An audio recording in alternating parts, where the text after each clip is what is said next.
best? We got our reflections back there. You can see the front of our faces and the back of our heads. You get two for one tonight. I should have gotten a haircut because this is one of the first events I've actually not gotten a haircut before. And so it's like full duck butt back here. Yeah.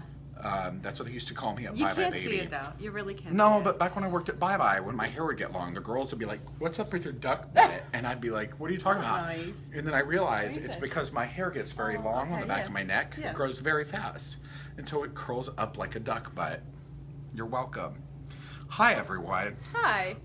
It's Friday. We are in Chicago because we're both speaking at the Chicago Baby Show numerous times over the next 2 days. We're pretty much joined at the hip, except for you're doing your one talk between ours. Yeah. But then other than that. Yeah. Yeah. We have our panel of experts in the morning, and then our breastfeeding and pumping Q&A later in the day. And in between that, I have to talk about strollers or something. Whatever happens, happens. So we were like, we're gonna be together at this moment for the month. Like, why not do a Facebook Q&A about breastfeeding and pumping, because this is just what we like to do when we're together. And always take advantage of the times when we're together. Always. Because it's always better. Yeah. It works so much better than when you have to split a screen. Not like I'm dissing when we do it separately, that we get to no, do it. But no. I just saw somebody from Texas. Just wanted to say hi and hope everything's okay with you guys. Everybody stay safe down there. I've been trying to keep abreast of the news and everything that's going on. So... What's in the cup? I'm drinking coffee. She's having coffee. I'm having Prosecco I bought at 7-Eleven. I bought it on the walk. You did? I did. I bought it at 7-Eleven on the walk from my hotel. My hotel is like 3 blocks from here. So I stopped by the 7-Eleven to get some Solo cups. And I was like, wait a minute. They have Prosecco. So I bought some Prosecco at the 7-Eleven. That's kind of my 7-Eleven. Well, it's much better than a Slurpee. Like, come on now. Even though I do love a Coke Icy. I really do. I love a Coke Icy. That actually sounds delicious right now. So, you know, we're here. And so this is what's fun about tonight. Because this is kind of like an off the hook. This is like a secondary breastfeeding Q&A for the month. Joe is here in the bedroom monitoring. He's always here. He's always so here. Thank God. We you know, we did our Q&A at the beginning of the month because this is World Breastfeeding Month, and we wanted to start World Breastfeeding Week off with the Q&A. So we did one already. We're like, we're going to be in Chicago anyway, so ta-da, we'll do this. The flip side of this is what we normally, you know, use for props, pumps, bottles, everything We're in a hotel is in a exhibit hall across the street. So we don't have any props tonight. We can't show you. We can talk about the pump. We can't show you that pump. Joe can put a link up. That's true. But we can't show you anything. So we'll talk about it. We're going to talk about it. We're going to answer questions. We have a few questions. We can be really here. Descriptive in the way we say things. I will mime things. I will mime. You've not lived until you've seen me mime about a breast pump, quite frankly. And that sounds, I've never done it. He will morph himself. I've never done it. You'll morph yourself into a pump. It's going to be embarrassing for everyone involved. Somebody just asked if we're going to be in Southern California, and we are. We are. The LA Baby Show is in November. Well, I like to think that's mid-California, though, kind of. Well, isn't LA. it? Lower mid. It's LA. lower mid-California. Yeah, I guess it's not Southern. But we have the LA Baby Show, and that's like the 5th or 6th or something of November. Yeah, beginning of November. Yeah, so make sure you Google it. It's the LA Baby Show. We are both there doing the same dog and pony show we do all the time. And I want to all tell you, make sure you listen to that new Taylor Swift single because I'm really into it. A girl, Laura Dreyfus, who's in Dear Evan Hansen on Broadway, tweeted last night after she heard it, Taylor Swift was just awarded 650 points to the House of Slytherin because of that song. So I thought it was very appropriate. She doesn't get the reference. She's not heard it yet. I haven't heard it. But it's a great song. I'm here for you, Tay-Tay, because Tay-Tay is always here for us. So, you know who I am, whatever. give a little intro about you, and Yeah. I'm going to look up some questions for Hi, us. everyone. I see a bunch of very friendly and familiar faces. So some of you guys follow me over on my page as well. But for those of you guys who don't know me, my name is Shari Criso, and I am a registered nurse, a certified nurse midwife, an international board certified lactation consultant. I've been taking care of moms and babies for 27 years. In pretty much every capacity that you can imagine. And my main career was in birthing. I delivered babies. I delivered over 600 babies in my practice. And the last 10 years, I've been focused on breastfeeding and working with Even Flow Feeding, helping them design their amazing advanced double electric hospital grade breast pump. And so we get to do these live Q&As every single month. All sponsored and brought to you by Even Flow Feeding, who are in the chat room. Somebody said, that's how old I am. Thank you so much, Vanessa. Yeah, so maybe I delivered you. I probably could have. We need hearts for old people. We need hearts to help old people not feel bad right now. The other day, I put a photo up of me I put a face mask on, and it was for old people's skin. I saw that picture. And it's it's a face wash. I was going to ask you what it is. It's a great face wash, but you can leave it on, and it hardens like a mask, and then when you wash it off, it acts as an exfoliator. Oh, that's awesome. It's great. All right, it's a great mask. I need that. And I'm sure it's full of parabens and crap, but sometimes I just don't care. Many things I am paraben-free and living my life, but... Anyway. One more thing, yeah. I do online courses, and the 2 classes that I have on breastfeeding and pumping are also included with all the Even Flow Feeding pumps. So we created, the team over there is amazing. They're on the chat right now, and we created an amazing product, but we also provide the education that you need, which is part of the chats that we're doing tonight, because you need this information, you need good education. In order to breastfeed, the product is good, but you need to know how to do it, and that's what we've created for you. So. And there we go. And I've known this one over here for almost a decade. not 27 years. Not 27 years. About 10. 8. Yeah, about 8 years now. Yeah. Somebody asked, what's in my cup? 7-Eleven Prosecco. Me and Eddie, they sell it at the 7-Eleven here in Chicago. So 7-Eleven, Chicago, I thank you. Somebody said Shari Criso, mother of dragons. We have. I love that. We were just talking about. We were just talking about Game of Thrones. That was probably my best comment tonight. Because I am brand new. I just started Game of Thrones like 2 weeks ago, I think, and I'm halfway through season 4. We can't talk about the Game of Thrones here. Don't talk about the Game of Thrones. It's not allowed. And someone also asked, if I'm in Chicago right now, why am I not at Lady Gaga? And I will tell you why I'm not at Lady Gaga. Here? I didn't know. She's here tonight. Lindsay Pinchuk from Bump Club is going. I did not know there was a Lady Gaga concert tonight. We would have been there. Or else I would have been there, because I have a couple connections. And I would have pulled some strings to the best of my ability. But you know what? Whatever. We saw Britney, though. We did see Britney. We saw Britney We saw Brit together. That was a good night. It was... That was a crazy what night. we remember. What you remember of that night, yeah. All right, so we have a few questions on here, and then I realized I'm going to have to use a different app because I need to see my own page. Oh, so, right. whatever. But you can go into Facebook. Just right now. Yeah, and just type yourself It'll be fine. So Mika, Louise Rosegreen, has a question.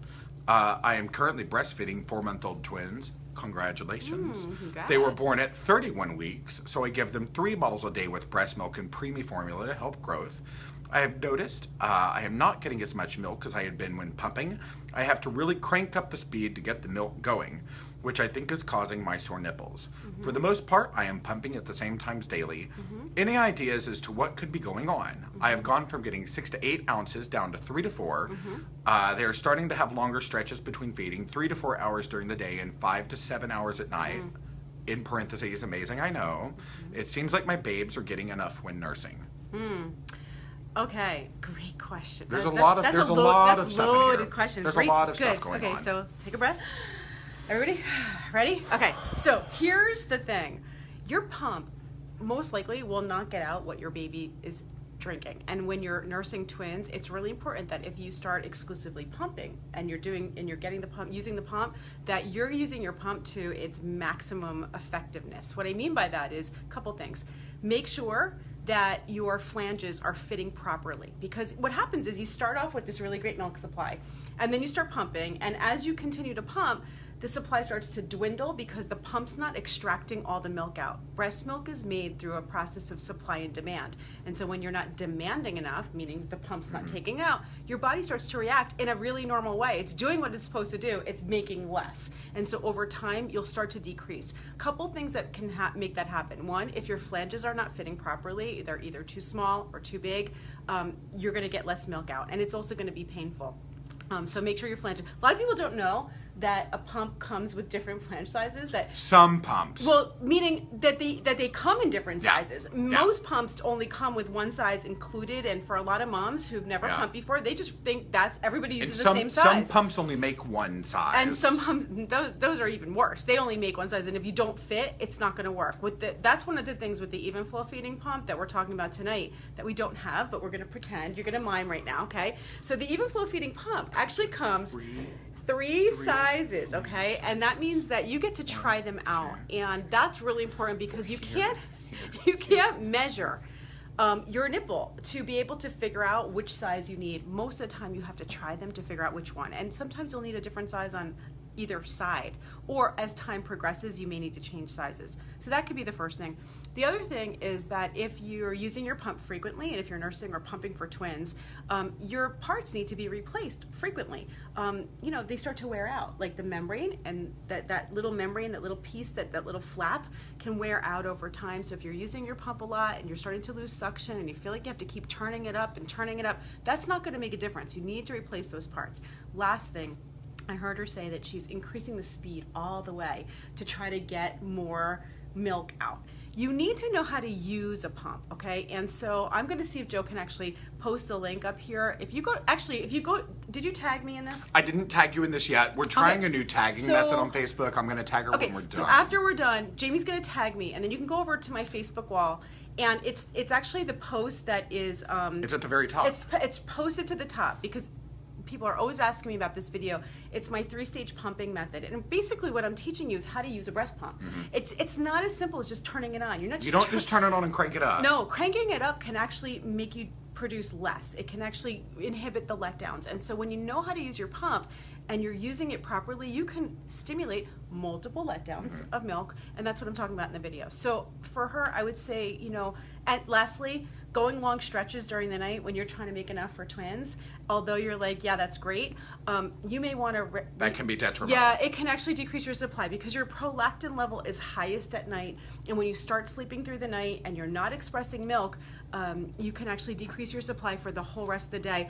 Probably what I would recommend... Hold on. Joe, you're responding from her personal page, not business.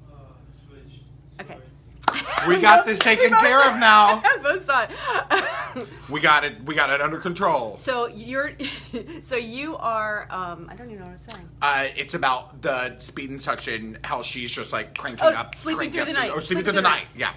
Sleeping 7 hours, if you want to keep your supply up, is not the recommendation. I would recommend, even if they're sleeping 7 hours, get up once during that 7 hours. Pump. If you know how to use my method, if you're doing it effectively, it'll take you 15 minutes. You empty the breast and go back to sleep. I'm so curious now. Facebook has started adding these little bitty icons. Yeah. I think that means I could tap that and dial Elise in here. Are you serious? She would hate you. Elise, you better watch out. Elise works with the Land of Even Flow. Yeah, I think I actually could. I think I could click her, and then she would pop up in a pop-up window and embarrass her. That's crazy. Yeah, I'm not going to do that, Elise. Don't worry. But I'm just saying. You never know. You never know what I'll do. I'm a wild cannon. Loose cannon. Whatever the phrase is. Somebody was asking where we're going to be tomorrow. We're going to be flitting around Chicago Baby Show all over the place. No, where in the Chicago Baby Show? So basically, we have our panel with permanent guidance at 11:30. And then I think my baby gear Q&A is at 12:45 I think to you're like 1, 2, 3. 30, and then I have a 2 o'clock. No, we have something after. We have our thing. We have our Q&A. I'm gonna be honest with you. Chicago Baby Show published the schedule and gave us a completely different one. So we're going by what they put online, and I don't have that memorized. So it kind of bumped it by half an hour all day. So I won't know until I'm there tomorrow. All you have to do to win the pump is just heart this and comment. That's all. We're not asking you for widgets. We're not asking you to follow anything. This is just about the engagement and the conversation. And if you know the four features, which we go over every single month, if Right, you know then it's a comment. If you know the 4 features of what we like, Write and your favorite. what we love about the breast pump, the even flow pump, and why it's included, why those are the most important features, then go ahead and comment there on one of those 4 features. I love when people know the answer is, because that means you're listening. You're paying attention. Month. You're paying attention. Or like, what is the favorite thing you have learned from the Q&As? Yeah. Be it this one or, a different one we've done. Like, I'm going to speed past that really quick. Okay, I sped past that video because I didn't want it. Oh, God, there it is. Got it? Okay, yeah. So now we're going to go to my wall and get a few questions. All right, my girl Carly that just had a baby nugget, she's from the land of Canada, just had a baby nugget. Wondering, any tips to overcome a little baby and a big nipple? I don't think they're that big, but she's so small she can't seem to latch. That's what the LC at the hospital said, although I'm not 100% convinced. And what I would like to say, I'm going to give a shout out to Carly right now, and it's, I'm very happy little nugget is involved. Everything is great. But long before Carly even conceived, she's been following this page because they were trying. I had an emotional come apart on the Periscope when she told me she was finally pregnant. So what I love is she's always been engaged with this, and she's always watched these videos. So great. And so the fact that she's like, trying to get her education in. That's what I love about the fact that we get to do this, because everybody here is posting, that they've learned so much, and we've been doing it for so many years, and whether it's the recorded courses that I teach, or the ones that these Q&As, they're so rich with information. Yeah. Actually, I just collected all of our Q&As, so they're going to be in one spot so people can watch them. So it's I still have to upload everything. I'm so lazy at that. I'll take care of it for you. I'll give it to you. All right. So she's not 100% convinced that her nipple's too big for the baby. Been pumping to make sure she gets my milk, but would really love to actually feed my baby properly. So little baby, big nipple. Yeah. Is that really a thing? It can be a thing. It depends. Yeah. It's uncommon, but it can be a thing. And sometimes you will see that with a really small baby. If they're preemie, they can have a small mouth. You can have a large nipple. It can make it hard to latch on. But what I would recommend is that you keep trying every day, because that moment where the baby can actually latch could just be a matter of a day, a week. A few days go by and the baby's continuing to grow. They're growing so rapidly at that point, and and also putting them to breast. So I would do lots and lots of skin to skin. I want to talk about that for a minute. I just did a show. I did so many good breastfeeding related shows, this live streams this month because of Breastfeeding Awareness Month. One of them was on skin to skin. I had another nurse midwife lactation consultant on with me. We had an awesome conversation about skin to skin. But people just don't realize how important skin to skin is when it comes to breastfeeding. Yep. Literally putting your baby to your skin, whether it's right after birth or for weeks afterwards, it stimulates the baby to all the instincts in the baby to kick in, to actually latch to the nipple, to breastfeed. It has so many positive impacts on the baby actually latching. If you wrap your baby constantly and the baby's always being held by someone else or being put down, your baby needs to be against your bare skin. And also, Dawn and I talked about this too. It wasn't Dawn. I did a tummy time. It was about having the baby supine, right? On you and to your skin. That will kick in their reflexes to actually root, to actually move their legs, to push towards the breast, to latch to the nipple. Think about baby mammals, baby animals, okay? There's instincts that they're born with to know to get over to the nipple and nurse. Human babies are really not different. It's just that we interfere with the process by not putting them where they need to be. I'm plugging in my battery. One moment. So in addition to Sorry all about the your other... face. What do you mean by that, huh? Just gotta cover you up. So, you know, in addition to all the other amazing things about regulating temperature and keeping their blood glucose levels normal, and the microbiome, which we did a whole show, all of those things too, but specifically for breastfeeding, and not just on the first day or the first week, but moving forward too. There you go. So yeah, it can be a real thing, the big nipple, small mouth, you know, thing, but it won't last. Because the baby's going to grow. Well, that's a great answer. This is a good one. Okay, this has never come up before. That's This surprising. will be good. Okay. And it has nothing to do with biting. Because that's never Because there is no answer. There's no answer. Because that one's never been asked before. Carrie has a good one. How to breastfeed on the go and maintain a good latch. I don't always have a nursing pillow handy when keeping up with a 2-year-old. So how do you, what are some tips for maintaining a good latch? You know, there used to be, and she's a really good, you know who I'm talking about. Patricia. Yeah. I just texted with her the other day. We're really good friends. So anyway, there used to be a product on the market, and it was a diaper bag that actually had a built-in nursing pillow. A nursing pillow in it. They don't make it anymore. It's too bad because it's a fantastic thing. Yeah. But what I would recommend to you is take your diaper, because some people do need that solid base. You know, you get used to using a nursing pillow. It's hard to get the baby to stay latched right to the nipple, especially when they're small. You're on the go. Am I going to carry my pillow around with me?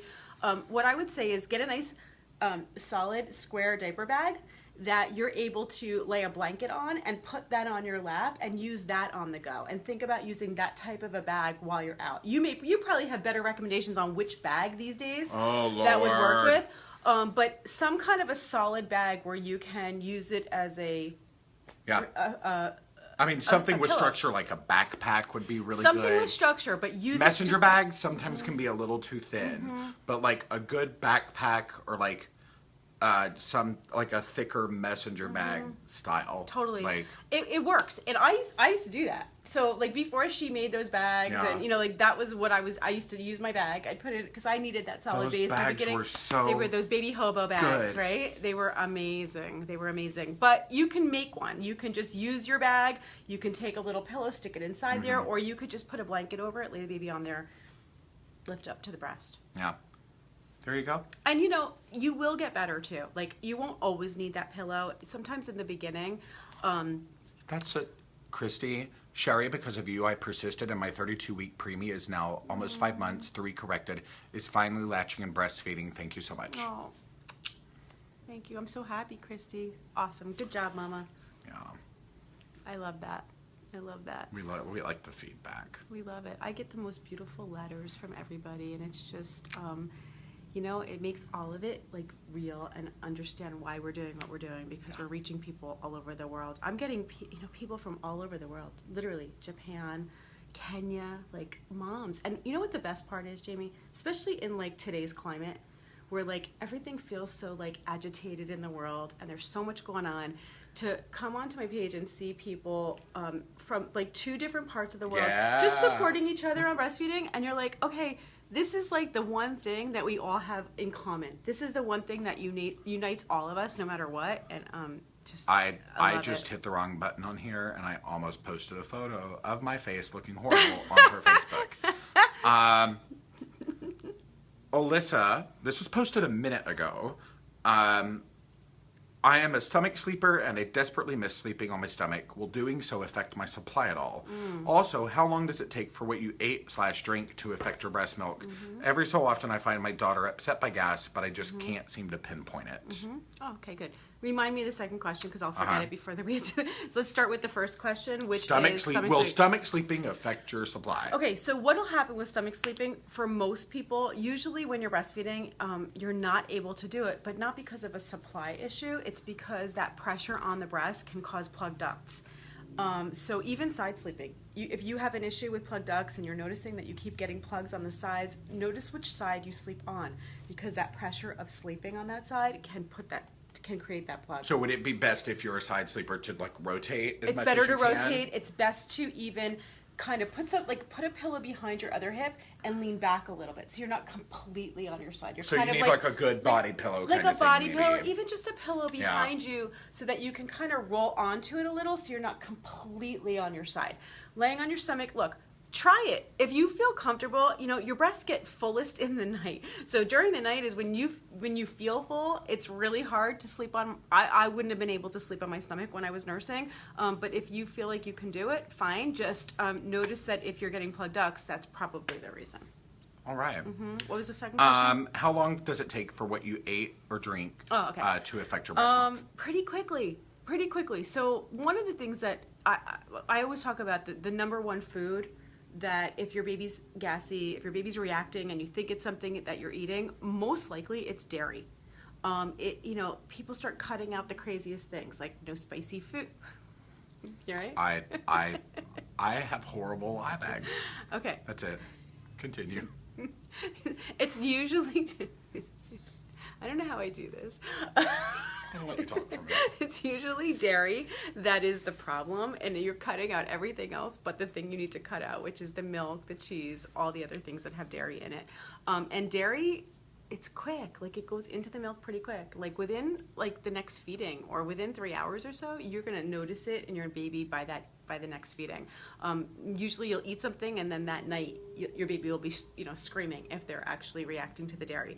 On the flip side, to get out of your milk, it could take weeks. So it can go in hours, and then it takes weeks to come out. So that if you're trying to test it and you say, okay, maybe it's a dairy, don't eat dairy for a day, and you're like, oh, baby's still screaming, must not have been the dairy. You got to give it like a lot of time, because it could take like 2 to 3 weeks for it to come out completely. And it's really common. It could be like, I don't know, 50% of moms. I think more. It's just dairy. Not moms, babies. It's the babies that are reacting. We all have eye bags. You're right, Kristen. I just like to think the eye bags Look at mean mine. I smile a lot. If I go like this, I've got eye bags because I smile. I'm generally a happy better to be person. happy. I have a wrinkled forehead and crow's feet and eye bags because I smile. I'm gonna leave it at that. It's fine. I'm not saying anything after the 27-year comment. After the 27-year comment, I'm not saying anything else. There we go. I started when I was born. How long does breast milk last before needing refrigerated? I was on the go today and not sure if I could use it. You know, it depends on where you are. If you're out with the breast milk and it's in a warm temperature, then you just have like maybe 2 hours or so. But if it's in a room temperature in your home, you can have up to 6 hours, even 8 hours. So it depends on how hot the room is. It really, the hotter the room, the hotter the environment, the less time you have. But it is pretty stable. So I would say that in the house you can do it for up to 8 hours. Vanessa Brown, we're just giving you grief. She says, "Sorry, Shari, you look amazing." Oh, thank you, Vanessa. We just like to throw shade. Just joking. Much like Taylor Swift does in her new single, "Look What You Made Me Do." Made me use eye creams. Look what you made me do. I'm getting used to using. Oh, and Jillian just said, "Never dump. Use for." I love that. Yes. Wait. Okay. Oh, yeah. So what we were just saying about, you know, it not being good, maybe if it's taking too long, or say you had milk that sat out by mistake for too long, you could use it for like milk baths. You could put it into the bath. Mm-hmm. You can use it on your skin. Zits. Uh-huh. You can put it in if you have toddlers, you can put it in their cereals, their oatmeals. Well, not if it's been out. Oh, sure. You don't want it like right. rancid. Mm-hmm. Right. But don't throw out milk.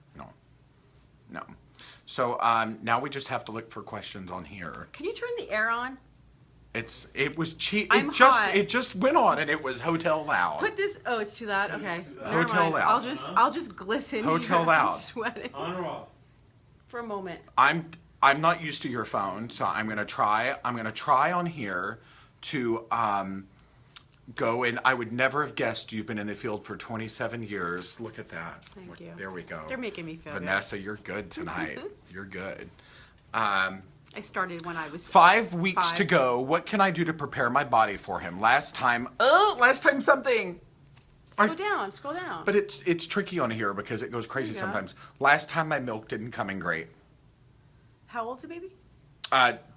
She's still, excuse me, not born yet. Oh, okay. So what can she do to prepare her body?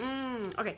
There's not that much you can do to prepare your body for your milk to come in. Let's talk about for a minute how milk comes in, okay? First of all... Placenta detaches. Oh, you see, he listens. He's so good. Listen, he could teach you right here. I could. So, yeah, there's not much that you can do to make your milk come in faster. That's because when your baby's first born, what you have is colostrum. Regardless, the colostrum's there.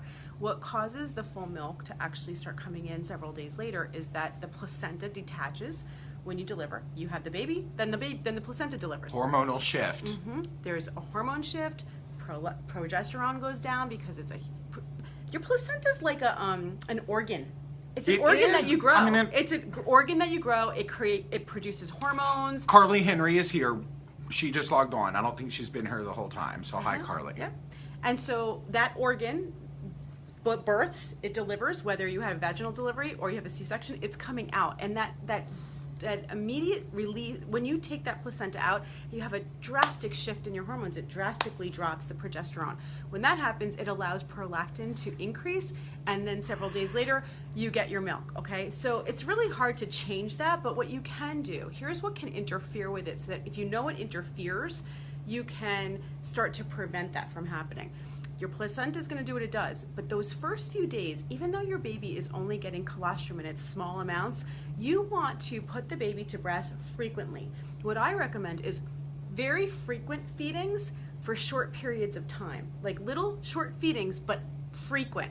That stimulation to the nipple actually is going to create receptors in the breast so that prolactin can actually work on it the right way. You're setting up yourself for months. You know, you're setting yourself up for the future. It's like investing into your future milk bank, okay? By creating those receptor sites, by telling the body at that moment, even though there's not a lot of milk coming out, it's going to help to increase your milk supply later. And many people don't realize this, and so it could be that if you weren't doing enough skin to skin in those early few days, if you weren't latching your baby, if the baby was all wrapped up in a swaddle and you weren't like allowing the baby to keep going to the breast, or you had tons of visitors and there was like long stretches where you weren't putting the baby on, that could interfere with your receptor sites, and then, yes, you may have struggled with supply.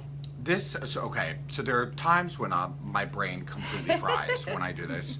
I found that very interesting. But I think one of the things, every now and then it will come up in a Q&A about like, I'm very sick, should I still be nursing my child? Yes, you absolutely should if you're sick, because it builds up their antibodies. But what blew my mind one time, I think 2 years ago was the first time I heard this, and you talked about how if a baby is sick, the breast milk actually changes on contact with a sick child to switch and give them the antibodies they need through the breast milk. And my mind exploded. I posted this. So I do these breastfeeding facts and myths. That was my most ever shared viral one that I've ever done. Like, it was reshared, I don't know, several thousand times, because it's an amazing thing. They're still doing research, and when it comes to breastfeeding, there's so many good studies, and then there's so much that we still don't know. But there's some research that suggests that when the baby latches to the breast, there's a vacuum that gets created, and milk, sort of saliva from the baby's mouth, actually backflows into the nipple from the vacuum that's created, and that saliva that gets drawn back into the mother. So there's an exchange in both directions. The baby, you're exchanging milk in one direction, the baby's exchanging bacteria back to you, so that your body will kick in to start creating more leukocytes, to start creating more antibodies, so that if your baby's sick, your breasts actually respond to it quickly. And you'll sometimes see this. I want to poll the audience for a minute, because do you guys ever notice that sometimes if you pump, you won't see it if you're breastfeeding, but if you're pumping, do you ever notice that if your baby's been sick, that your milk changed colors? Like, it's actually a different color? Or you pump sometimes and that milk is a different color, like it's more yellow? That's because your body could be creating more leukocytes, and the baby's sick and your body's responding. So Jamie's absolutely right that, it's not just when you're sick, you want to make sure you give a baby. Somebody just said, for those that want an experiment, take milk that you pump prior to babe getting sick, then after, look, the color is different. It's totally different. And actually, I'm going to blow your mind even more. Okay, ready? So if you're tandem nursing, so some of you may be nursing a toddler, nursing a newborn, right? And you're nursing a lot on one side with the toddler's sick and the newborn's not, you can be making different milk on each breast. So one breast will be responding to the toddler while the other is responding to the newborn, and you may be creating different milk that way too. I woke up this morning. That's about all I can do. Very interesting. I'll find that post because it's crazy good. Right now. You're posting it? So good. It's such a good post. Yeah. That's bananas. And it's an awesome picture. Oh, I've been working with these photographers. This amazing. You got to see this picture. You're gonna die. It's so good. Mind blown. 5 million people. 5 million people saw that post. Jamie. Hey, Chelsea. Oh man, when there are long questions, it's hard because you can't actually click. Yeah, we're not gonna be able to do that. You can't. Oh God, sorry. Oh no. I almost ruined everything. I nursed my baby around the clock and was obviously exhausted all the time. My friend just had a baby and I want her to get some sleep. How soon and how often can she skip the night feedings? And I assume it's let her husband feed a baby with a bottle. Okay, it's just like we were talking about earlier, you know, everybody's different. So, you know, I always say don't skip the middle of the night feedings. Here's what I would do. After 6 weeks, don't do this before 6 weeks, but after 6 weeks, your full milk supply is established, the baby's nursing well, you're doing fine. This may be the time where you could start pumping 1 bottle a day, start giving the baby a bottle, and trying to get a little bit more of a stretch of sleep, letting your husband feed the baby. But the feeding I wouldn't skip is that middle of the night, like 2, 3 o'clock in the morning feeding. Because again, like we said earlier, the prolactin levels are high. And so you don't want to skip. What's going to happen is you're going to try to sleep, your breasts are going to wake you up because you're going to be full. So it's not the best one. What I would do is feed the baby like right after dinner, go to sleep. Like 7 o'clock, 8 o'clock, you go to sleep and get a nice stretch till like 2 in the morning. And that 11 o'clock at night feeding, let your husband feed the baby at 11. So it's the evening and you get a stretch from like till 2 and you get a nice long stretch, and this is where you can give the baby some pumped milk in a bottle. It's great for dad too because he may be working, so it's actually easier to do that last night, you know, last feeding of the night. He's awake, it's good time for dad to bond with the baby. You're getting that like, go take a bath, go relax, time for yourself and sleep, and then you get up in the middle of the night. You get to remember your spirit. Take a nice bath. Mm-hmm. Somebody's asking about relactation and can you relactate after weaning and all of that. Yeah, you absolutely can. Yeah. I've gotten a lot of questions about this recently. Mm-hmm. Just people who would, for whatever reason, stop breastfeeding. Sometimes just bad advice. Sometimes, you know, soreness, pain, decided not to do it, and then their babies are just not doing well on formula and not responding well to formula, or they just realize like they really wanted to breastfeed. Is it possible to go back? What I would say is yes, it's very possible to go back. It's called relactation. You need some help with that. You need to talk to a lactation consultant. You need to start pumping and you need to start stimulating the breast.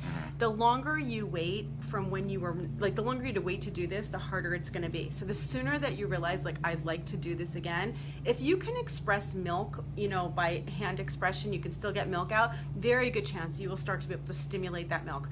Relactation is definitely possible. There are supplements that you can take that will help, but the number one thing, like you could eat all the cookies in the world, you could drink all the tea in the world, but if you want to get your milk, you're gonna need to pump. Supply and demand. You gotta drain that breast to make more. And can I say one more thing about that? That's really cool. Of course.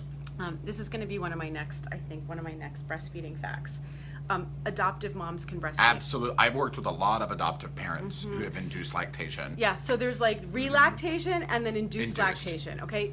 2 totally different things, but kind of similar. Yeah. Okay, induced lactation means that somebody who has never breastfed or has not been breastfeeding to actually stimulate your milk to come in and actually create milk.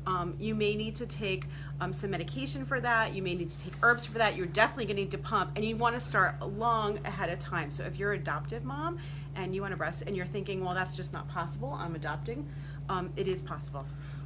This is a tricky question, and I assume you'll have input. I'll scroll down. My 16-month-old still getting enough nutritionally if he only wants to breastfeed? He is just not into food, 16 months and only weighs 19.5 pounds. He still nurses every 2 hours, and then it cuts the question off. I would say it's time to work with someone like Dawn. Yeah. That's more of a feeding issue. And I would contact a speech language pathologist that specializes in feeding. Yep. And at that point, your child really does need to eat. We hear this all the time. Dawn and I will talk about, the idea of like that saying that food be for one is just for fun. We both don't agree with that. No. But at one, there should be solids going on. No, even before one. Before one, yes. It's not just for fun. Yeah. Okay, what people mean by that is they're saying that the baby can survive on breast milk alone, and it is their number one nutrition that you should be doing. And that's true. Yeah. Breast milk should be offered before the meals. Breast milk should not be decreased because you are to replace with solids. We want that breast milk going to the baby for the first year, but it is not just for fun. Babies need to start eating. They need to start trying different textures and swallowing, and then we want them to continue that into their toddler years. If this is not being built up, if kids are not eating solids, even purees, we're over pureeing kids. It's good to have a mix of purees and like more solid stuff, baby-led weaning-ish. But it's like if they're over pureed, this doesn't get built up and it can lead to speech issues, sinus problems also, which is crazy because if kids aren't biting, it's not creating the spaces up here properly. You're meant to do this. Yeah. Including like your teeth development, the jaw, the way all of the teeth are formed too, like the spacing of them. But at one, that's I've talked with Donna's brought this up with me. It's like at one, if they are not eating solids, that's when it can be a serious problem issue. Yeah. And you need to. She's saying she can't. She's in southern Texas, and the hurricane service is super slow. Stay safe down there, please, in Texas. Is there such thing as getting to the fattier milk? Let's talk about that. Somebody just scrolled past fast. I think that's what she said. Is there such thing as getting to the fattier milk? Yeah. So what they're referring to is Hind Milk. Why don't you just take it? You're welcome. You talk about it. It's okay. I'd love to hear you say. Nope. I know you can. You talk about it. I know you can. I'm going to have Prosecco. Okay. So what you're referring to is the foremilk and the hind milk. And what that means is, can I explain the mechanism of it? Because we talk about foremilk and hind milk. Let's do a little lesson. This comes up. Okay. So here's how it works. Okay. When your breast gets really full, so when the breast is fuller, what comes out first is the foremilk. It's more watery.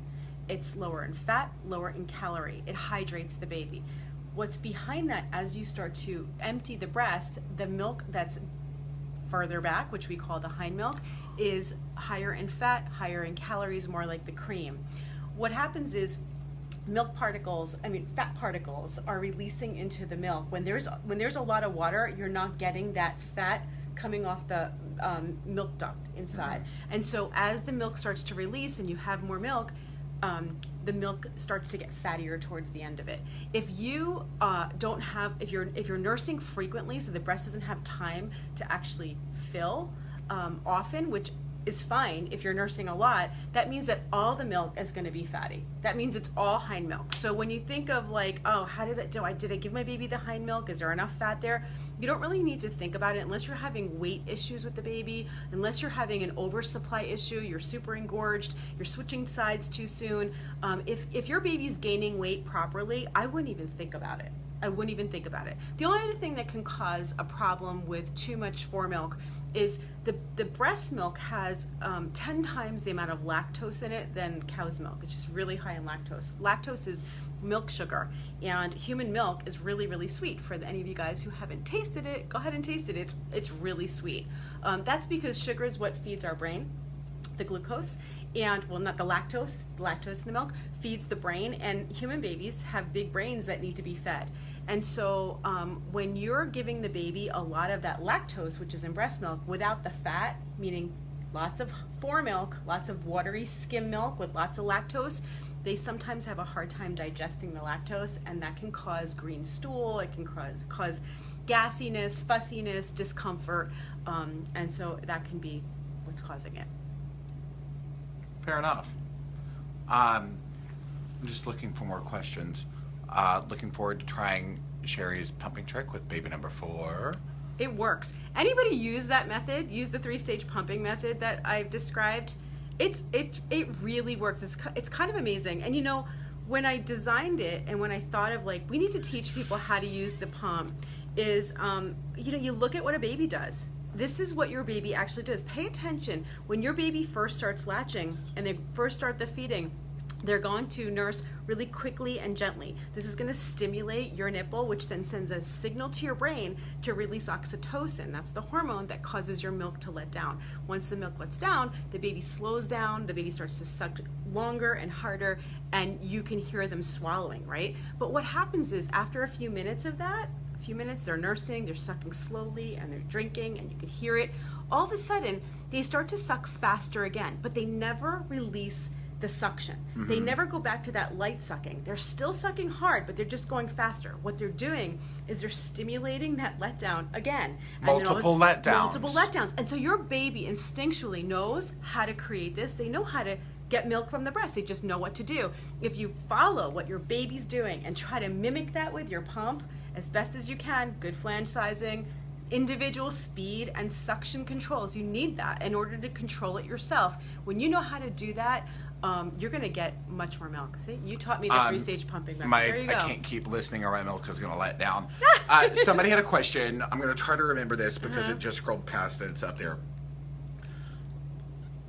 I think it's a 3-month-old or 4-month-old, 6-month-old, 19 pounds.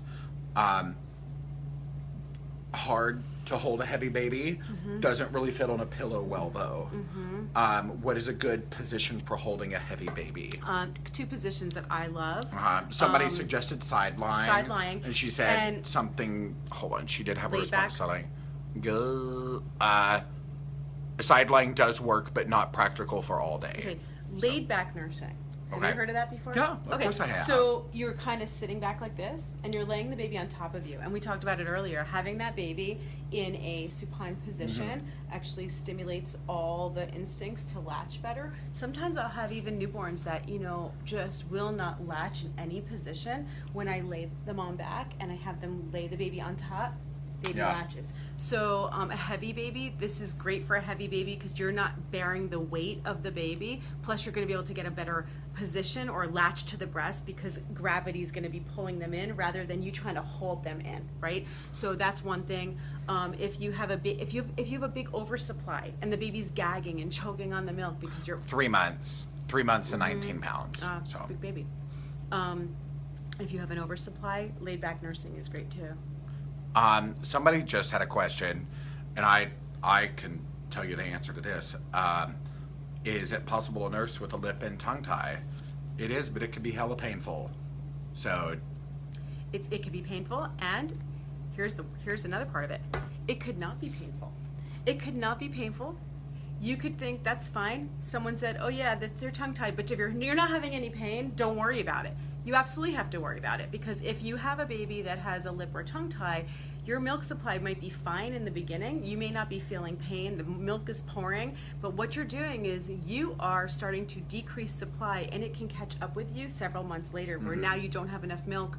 And that lip and tongue tie, it's not just about breastfeeding. It's where it usually first shows up, but it has other impacts on the baby for the rest of their life. So if you already know your baby has a lip or tongue tie, you need to have that evaluated. And lots of times if it's not pain, other things that will tip you off, it could be clicking, a clicking sound. So they keep losing the latch. Yeah. They're losing the latch. It's clicking and clicking and clicking, and that's because the baby just cannot hold the suction because the tongue is what actually creates that vacuum and the suction to the breast. So that's one thing. The other thing is, real gassiness with no explanation.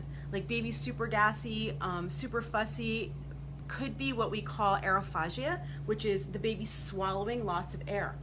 I've never heard that term, but okay. Okay, aerophagia. It's either baby swallowing a lot of air, and that means that that could be from a lip or tongue tie. It's just the way they're not sucking properly at the breast, and so it can go. Lots of babies who are diagnosed with reflux. Here, get this. A lot of babies diagnosed with reflux that are even medicated for reflux, it's actually a lip and tongue tie and aerophagia. Really? So yes, they're heavily, overly medicated with Zantac and all these other things because the doctors or the pediatricians are not. Oh, they're that not is so diagnosing them. interesting. They're not diagnosing them. They're blaming it on reflux. Then when the reflux medication's not working, they're blaming it on the breast milk. So then they're putting them on formula, and then that seems to fix things because now the baby's not latching to the breast anymore, even though that wasn't the issue to begin with. And here's the other thing. Lip and tongue tie is not a new thing. This has been around for forever, okay? We've known about this forever. In fact, there's studies from like the early 1900s on lip and tongue ties. But the thing was, we used to correct them all the time. So up until around the 1950s, these were always released and they would just fix it. What happened around the 1950s was that they came up with a solution. They actually came up with what they considered a solution to lip and tongue tie. You know what that was? Don't breastfeed. Formula. A formula was the actual solution that now we didn't have to fix lip and tongue ties, and then physicians stopped learning about the importance of correcting it because we had an alternative. And now all we're seeing is what we've always seen. There we go. That's fascinating right there. Shari said, I'm gonna talk out of this mic. There you go. Boom.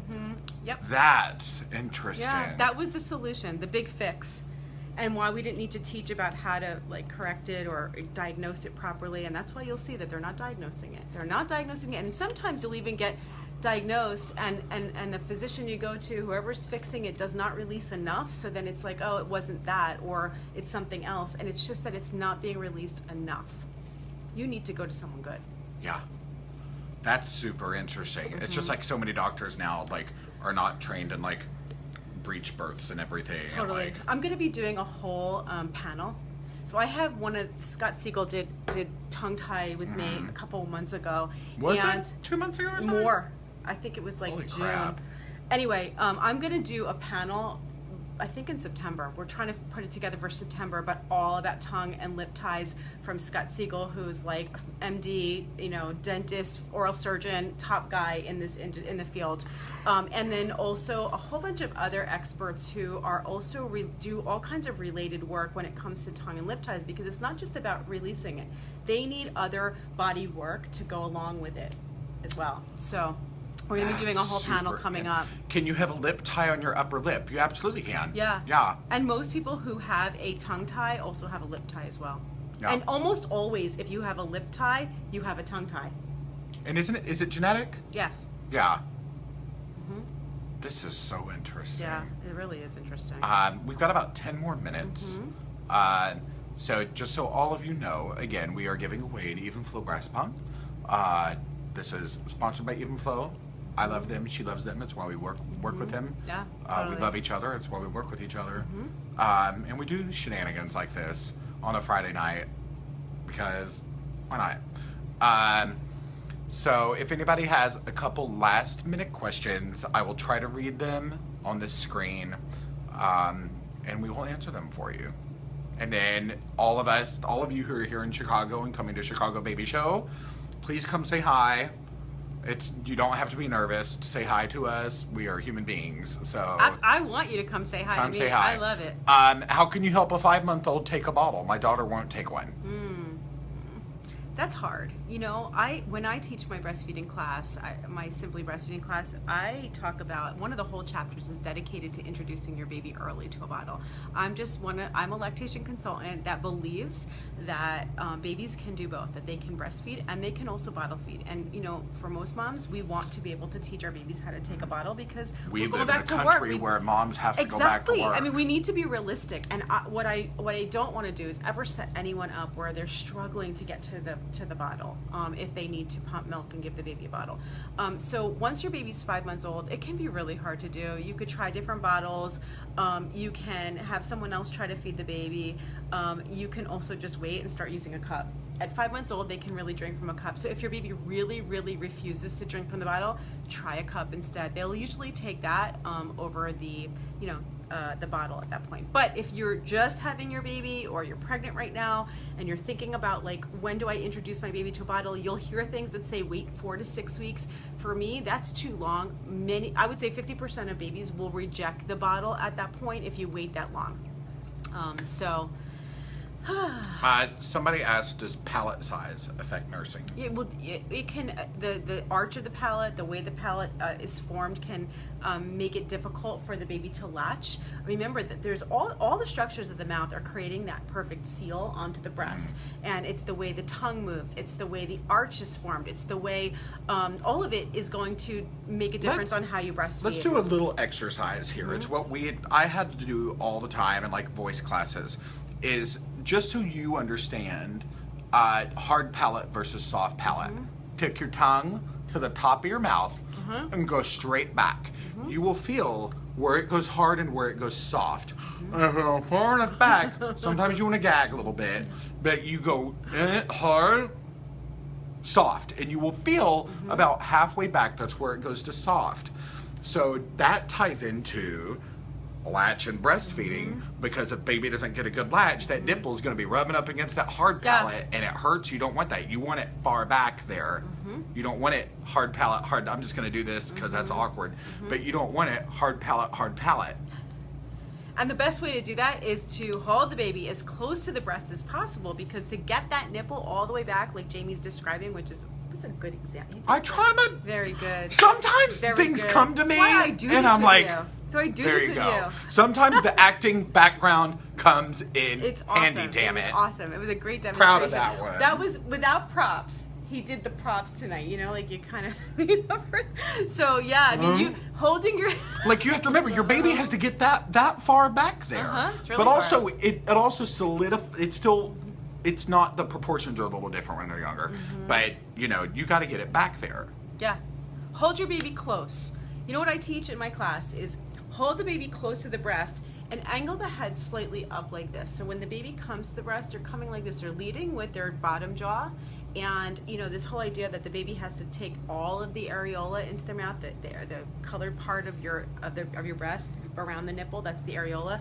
I always say that because people don't, sometimes people describe their areola as their nipple. As their nipple. That's it's not. The not nipple's the pointy thing. And I'm gonna get personal here for a moment. I have permanent, my nips, I'll let you touch them. They've always been pokey. They've always been pokey. They're permanent pokey. I'm not gonna let you touch and I'm not gonna touch your nipples. I'm not asking.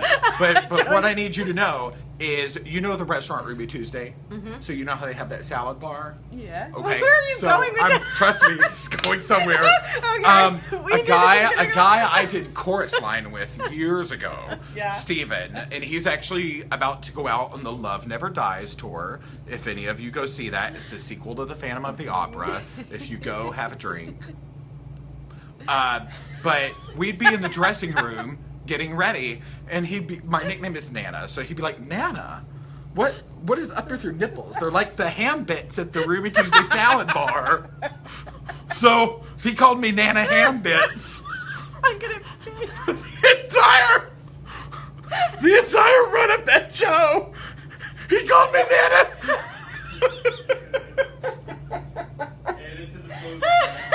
Nana Ham Bits. But we're gonna go back to talking about. I'm turning so red.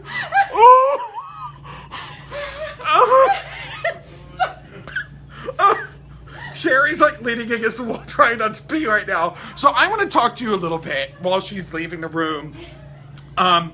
So we got to talk about it's breastfeeding, not nipple feeding. The baby's not trying to just take the nipple. They got to take the tissue in here. You got to get the tissue. You got to get the breast tissue in the mouth. Not just the nipple, not just the ham bit. You got to get it all. Oh my God. Oh my God. Yeah. He kills me. Friday night. Why be at a Gaga concert when you can talk about your ham bit nipples? She should. She probably has a song about that. Oh, I can't breathe. I'm on the edge of ham bits. That was so funny. Gotta revise that post. Oh, we gotta revise the post. The multiple choice. Oh, Hambit. That's enough. I just turned so red. I can't believe it. That was so funny. Oh my god. Oh, Hambit.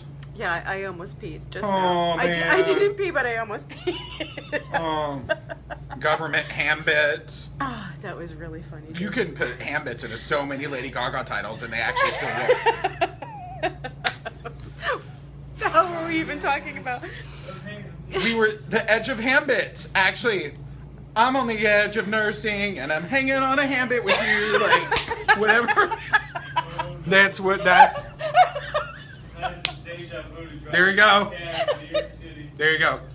Everything just went. There it went. It just went. There it went. It's gone. Oh yeah. We'll do one more question. She said even her little one just started smiling. The babies are all laughing. We'll make all kinds of Hambit jokes. There you go. Game of Thrones. I'm only halfway through season 4, so we don't talk about Game of Thrones on here. I'm up to date, so I'm just We don't talk keeping about my it. mouth shut. We don't talk about it. But I can tell you this last episode, I wanted to shut it off because I was freaking. That's it. Not saying anything else. I'm not. Okay. You don't know. So we're gonna take one more question, and then we're gonna log off. And there you go. Nighttime feeding. How to help wean. I'm done answering questions. Well, there. Sorry. Yeah. Everything has gone crazy. Everything. Oh man. Shari, do you ever go to St. Peter's in Jersey? No. She actually asked that a couple times. The St. Peter's Hospital? No, I don't. I actually don't go to the hospital. But if you're in New Jersey and you actually do want a consultation, if you're anywhere and want a consultation with me, just go to my. You can do it over Skype. Hambits.com. You could do Hambits.com. 1-800-HAMBITS. And I will answer. No, but I do Skype consultations, so I do them all the time. Telephone, Skype, and then if you are close and you can actually come to my office, I have a home office that you can call me up and we can schedule something. Yeah. So. And make sure you're following her on the Facebook land and the Instagram. Yeah. Just because she is doing Q&As full of information. We only get to do this once, if we're lucky, twice a month. I'm doing them every week on different topics. I have some really great guests as well. And then we're just about to start our membership where we will be doing weekly Q&As where you can really ask your questions and get them answered with me in a private group. So, so I think we're out. That was it. He got me. But that's one that's going to go down in history along with our zipper conversations. I talked about zippering my scrotum into my pajamas one time, and quite frankly, I sure did. And it was pretty. It was not pleasant. It was not pleasant. But that's just how we talk about things here. So, thank you all for hanging out. Yeah, thank you. On this Friday night. So fun. That was so fun. I don't get to laugh like this. I will say we went out with a bang. We went out with a bang. So be good. Make sure you like this. Make sure you comment. We're gonna pick a pump winner. For those of you who will see us this weekend, game on. Absolutely. For those of you who we will see in LA, huzzah. Make sure you're following Shari. Make sure you follow Even Flow Feeding. And live your life. Be good. Hug people. Absolutely. Good night, everybody. Yeah. Bye. I hope you all don't dream of Hambits tonight. No.